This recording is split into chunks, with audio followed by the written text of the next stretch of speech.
আর ফির Ian stall মানে sports প্রেমীদের জন্য নতুন কিছু নিয়ে আসা, আর বিশেষ করে স্টাইলিশ ফ্যাশনেবল যে সকল ভাই ব্রাদার আছেন আপনাদের জন্য নতুন কিছু নিয়ে আসার জন্য চেষ্টা করবো ইনশাআল্লাহ।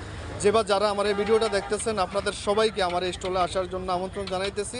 আপনারা সবাই আমার স্টলটা আইসা দেখে যাবেন। আমাকে যে মালগুলা নিয়ে আসছি মানে স্পোর্টস লাভারদের জন্য সব ক্লাবের জার্সি, এই কিটগুলো আপনাদেরকে দেখানোর চেষ্টা করতেছি। যারা আশেপাশের আছেন আমাদের চাঁদপুরের, আপনারা চাইলে আসতে পারেন, আইসা আপনার পছন্দ মতো নিয়ে যেতে পারেন, ঠিক আছে। যে বা যারা আমার ভিডিও দেখতেছেন আমাদের চাঁদপুরের প্রচুর পরিমাণে শেয়ার দেওয়ার চেষ্টা করেন যাতে আমার স্টলের পরিস্থিতিটা বাড়ে, যাতে আমি 2-4টা কাস্টমার পাই, ঠিক আছে। সবাই ভালো থাকবেন, হ্যাঁ। আর আপাতত মালগুলো দেখতে থাকেন।